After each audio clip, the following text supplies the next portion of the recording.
Hello friends, हमारी सभी video को लाइक करने के लिए आप सभी का बहुत बहुत धन्यवाद। आज मैं आपको बताऊंगा जब हम अर्बन पीएससी का एनपॉस सर्टिफिकेशन के लिए अप्लाई करते हैं तो उसमें एनपॉस की जो चेकलिस्ट होती है उसमें 12 थीमेटिक एरिया होते हैं।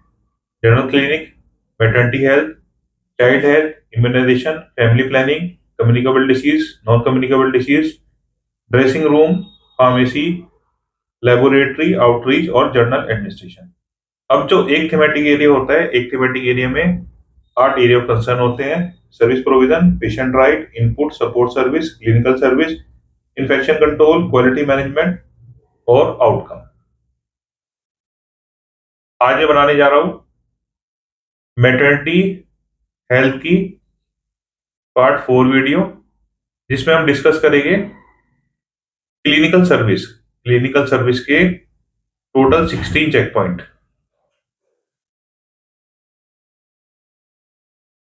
मैटरनिटी हेल्थ की क्लिनिकल सर्विस में टोटल 48 चेक पॉइंट होते हैं। 48 में से पार्ट 4 वीडियो में हम डिस्कस करेंगे 16 क्लिनिकल सर्विस के 16 चेक पॉइंट। अगर आपको हमारी वीडियो अच्छी लगे तो हमारे चैनल को सब्सक्राइब करना ना भूलें और वीडियो को लाइक और शेयर करना ना भूलें। चलिए देरी न करते हुए शुरू करते हैं क्लिनिकल सर्विस मैटरनिटी हेल्थ का। अब जो क्वेश्चन नंबर 1 होता है, the facility has defined procedure for primary management of continuity of care with appropriate maintenance of record.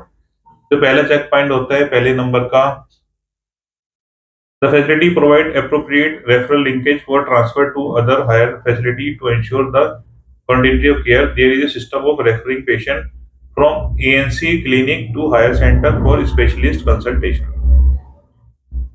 अब जो पेशेंट हमें रेफर करने होते हैं हायर सेंटर में, जैसे हमें डिस्ट्रिक्ट वुमेन हॉस्पिटल में पेशेंट रेफर करने होते हैं, हमें उसके लिए उसका रिकॉर्ड मेंटेन करके रखना होता है। जैसे मैंने पिछली वीडियो में आपको बताया, इसमें एसआई है और आरआर है। एसआई है स्टाफ इंटरव्यू, आरआर है रिकॉर्ड रिव्यू। आपको एक रेफर रजिस्टर बनाना है। तो उस रेफर रजिस्टर में जो भी पेशेंट आप रेफर करते हो हायर सेंटर पे, उन पेशेंट की सब डिटेल लिखनी होती है और डिटेल लिखनी होती है। और जब पेशेंट को रेफर करते हैं तो एडवांस इंटीमेशन भी करते हैं, पहले बताते भी है कि हम पेशेंट भेज रहे हैं। और जब पेशेंट को रेफर कर देते हैं तो उनका फॉलोअप भी करना होता है। सबसे अच्छा तरीका है आप एक व्हाट्सएप ग्रुप बना लीजिए जिसमें रेफर इन और रेफर आउट के जो पेशेंट होते हैं, जैसे आप पेशेंट को रेफर करते हैं हायर सेंटर तो उसमें व्हाट्सएप के थ्रू आप बात कर लीजिए जो आपके जो भी वहाँ पे जो स्पेशलिस्ट डॉक्टर है डिस्ट्रिक्ट वुमेन हॉस्पिटल में। तो इस तरह से आपका ये वाला चेक पॉइंट कवर हो जाएगा। इसके बाद अगला दूसरे नंबर का चेक पॉइंट आता है facility ensure follow up of patient. There is a system of follow up of the patient refer to higher centre. जैसे मैंने आपको पीछे भी आपको बताया, इसमें स्टाफ इंटरव्यू और रिकॉर्ड रिव्यू, जो भी आप पेशेंट भेजते हो हायर सेंटर पर उस पेशेंट का आपको फॉलोअप भी करना होता है कि पेशेंट को ठीक से ट्रीटमेंट मिल रहा है नहीं मिल रहा है। इसका भी तरीका होता है स्टाफ इंटरव्यू, रिकॉर्ड रिव्यू। उसके बाद अगला चेक पॉइंट आता है the facility establish procedure for maternal health care as per guideline. तीसरा नंबर का चेक पॉइंट है there is an established procedure for registration and follow-up of pregnant women. Facility provide an update mother and child protection card. Mother and child protection card होना चाहिए, ये provide करना होता है जब भी एनसी की पेशेंट आती है उन्हें एमसीपी कार्ड देना होता है। इसमें मीन्स ऑफ वेरिफिकेशन में देखते हैं check mother and child protection card have been provided for each pregnant woman at time of first registration and first ANC. जब फर्स्ट एएनसी के लिए पेशेंट आती है तो तभी उनको एमसीपी कार्ड देना होता है। इसमें आरआर है, इसका आपको रिकॉर्ड मेंटेन करके रखना होता है अपनी अर्बन पीएससी में। इसके बाद अगला चेक पॉइंट आता है 4 number, facility ensure early registration of ANC. Take ANC record for ensuring the majority of ANC registration is taking place within 12 weeks of pregnancy in ANC register. जो ANC register होता है आपका, ANC register में आपको record maintain करके रखना है। जैसे पता लगता है प्रेगनेंसी का जो 12 हफ्तों से पहले है तो उसमें सब डिटेल आपको जो एएनसी रजिस्टर होता है उसमें मेंटेन करके रखनी होती है। जब अर्बन पीएससी का एनक्वास का असेसमेंट होता है तो ये सब रिकॉर्ड चेक किया जाता है। जैसे आरआर है स्टाफ इंटरव्यू, रिकॉर्ड में चेक किया जाता है, स्टाफ से पूछा जाता है। इसके बाद अगला चेक पॉइंट आता है 5 नंबर,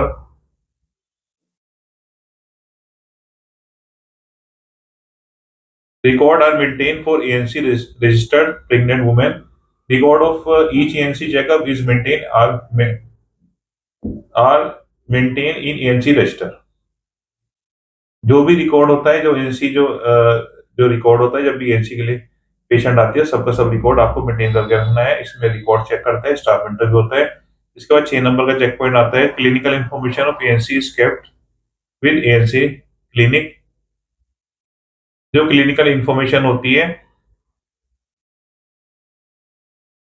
वो एएनसी क्लिनिक में रखी जाती है।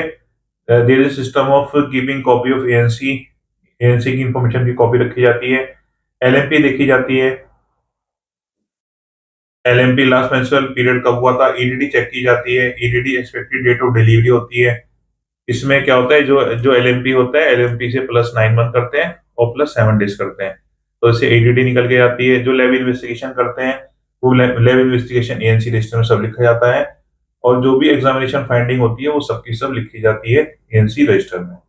इसके बाद अगला चेक पॉइंट आता है 7 number, staff has knowledge of calculating expected pregnancy in the area. Expected pregnancy calculate करने का फॉर्मूला होता है, इसमें बर्थ रेट, जो बर्थ रेट होता है उसको मल्टीप्लाई करना होता है पॉपुलेशन से, फिर 1000 से उसको भाग करना होता है, फिर 10% S correction factor still birth. इसका मैं आपको फॉर्मूला बता देता हूँ इजी तरीके में, ये बिल्कुल आसान होता है। जैसे मान लीजिए अभी मैं आपको एग्जाम्पल बताता हूँ, कोई जैसे बर्थ रेट है, हमारी birth rate, staff knowledge of calculating expected pregnancy in the area. Birth rate मान लीजिए अभी मान लीजिए बर्थ रेट है 26.1 है, इसको मान लीजिए, और पॉपुलेशन वहां पे है हमारी 40,000, 40,000, तो इसको मल्टीप्लाई करेंगे तो ये निकल के आएगा हमारा, मान लीजिए पॉपुलेशन जो है 40 ना होके 35,000 पॉपुलेशन है, 35,000, 26.1 इंटू 35,000, ये निकल के आया हमारा, ये निकल के आया 9,13,500। अब 9,13,500 को हम भाग करेंगे 1,000 से, तो ये निकल के आ गया हमारा 1, 2, 3, 913 निकल गया है, 913, 913। तो जो calculating expected pregnancy in the area, तो वो 913 होगी एक्सपेक्टेड प्रेगनेंसी इन एरिया। ठीक है, ये हमारा फॉर्मूला होता है कैलकुलेट करने का। इसके बाद अगला चेक पॉइंट आता है, tracking of missed and left out ANC.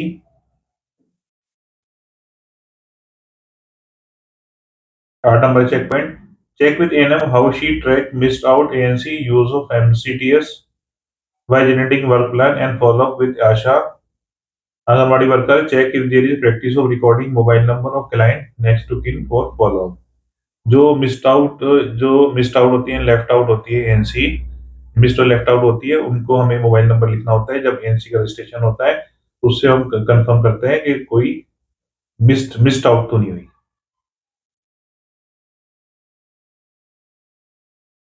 इसके बाद अगला चेक पॉइंट आता है 9 नंबर,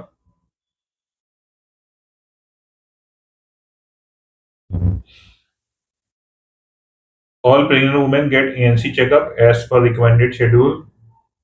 जो रिकमेंडेड शेड्यूल होता है, जैसे फर्स्ट होती है 12 हफ्ते से पहले, सेकेंड होती है 26 वीक से पहले, थर्ड होती है 34 वीक से पहले, फोर्थ होती है 34 टू टर्म तक, और एएनसी जो रजिस्टर है वो, उसमें चारों एएनसी रिकॉर्ड होनी चाहिए जो प्रेग्नेंट वुमेन होती है। इसके बाद अगला चेक पॉइंट आता है 10 number, at least one ANC visit is attended by medical officer. जो थर्ड होती है, वैसे तो एक विजिट करनी होती है, जो मेडिकल ऑफिसर होते हैं वो चेक करते हैं एनसी विजिट, लेकिन प्रेफरेबली जो थर्ड विजिट होती है 28 से 34 वीक के बीच, वो देखनी होती है, जो हमारे मेडिकल ऑफिसर होते हैं उनको देखना होता है। इसके बाद अगला चेक पॉइंट आता है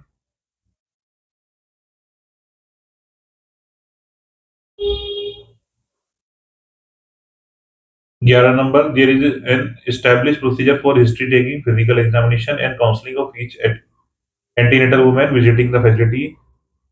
At ANC clinic, pregnancy is confirmed by performing urine test. Check to for ANC record that pregnancy has been confirmed by using pregnancy test kit, निश्चय किट। जो भी एएनसी के लिए आती है, प्रेग्नेंट वुमेन आती हैं, उनको चेक करना होता है निश्चित किट से, प्रेगनेंसी टेस्ट किट से प्रेगनेंसी चेक करनी होती है। इसके बाद अगला चेक पॉइंट आता है 12 नंबर। 12 नंबर, last menstrual period LNP is recorded and expected date of delivery is calculated first visit. मैंने पीछे भी आपको तरीका बताया था ईडीडी कैलकुलेट करने का। इसमें LMP plus 9 month plus 7 days, इससे हम कैलकुलेट करते हैं ईडीडी।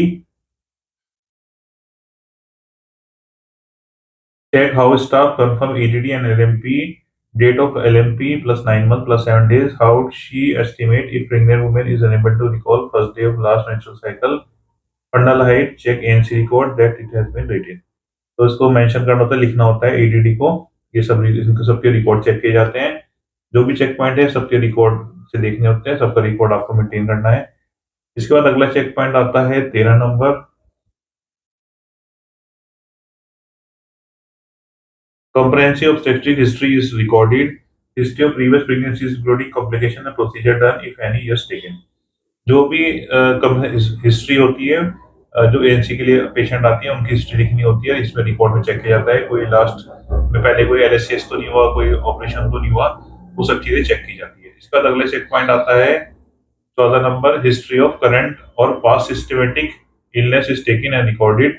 कोई भी हिस्ट्री हो, जैसे मान लीजिए हाइपरटेंशन की हिस्ट्री है, शुगर की हिस्ट्री है, डायबिटीज की, टीबी की हिस्ट्री है, रिमेटिक हार्ट डिसीज की हिस्ट्री है, आरएच कॉम्पेटेबिलिटी है, जैसे आरएच में आरएच पॉजिटिव है नेगेटिव है, मलेरिया की हिस्ट्री है, तो ये सब लिखनी होती है। इसका रिकॉर्ड चेक किया जाता है जब आपका अनकॉस का असेसमेंट होता है। इसके बाद अगला चेक पॉइंट आता है 15 नंबर। 15 नंबर में हिस्ट्री ऑफ ड्रग इनटेक और allergies, intake of habit forming and harmful substance like tobacco, alcohol, passive smoking. ये देखना होता है कोई किसी मेडिसिन की हिस्ट्री तो नहीं है, कोई ड्रग से कोई एलर्जी तो नहीं है, कोई पहले से कोई ट्रीटमेंट तो नहीं चला इनफर्टिलिटी का, कोई टोबैको और अल्कोहल की कोई हिस्ट्री तो नहीं है। ये सब चीजें देखनी होती है, उसका रिकॉर्ड लिखना होता है हिस्ट्री में। इसके बाद आज की वीडियो का लास्ट चेक पॉइंट है हमारी, इसमें देखते हैं physical examination of pregnant women is done in every NC visit. Physical examination करना होता है, जैसे पल्स चेक करनी होती है, रेस्पिरेटरी टेस्ट रेट चेक करना होता है, पैलर चेक करना होता है, एनीमिया तो नहीं है, खून की कमी तो नहीं है, एडीमा तो नहीं है। आज की वीडियो में हमने डिस्कस करें क्लिनिकल सर्विस के टोटल 16 चेक पॉइंट, 48 में से पार्ट 4 वीडियो में, पार्ट 5 वीडियो जल्दी बनेगी। अगर आपको हमारी वीडियो अच्छी लगे तो हमारे चैनल को सब्सक्राइब करना ना भूलें और वीडियो को लाइक और शेयर करना ना भूलें। सभी को मेरा धन्यवाद।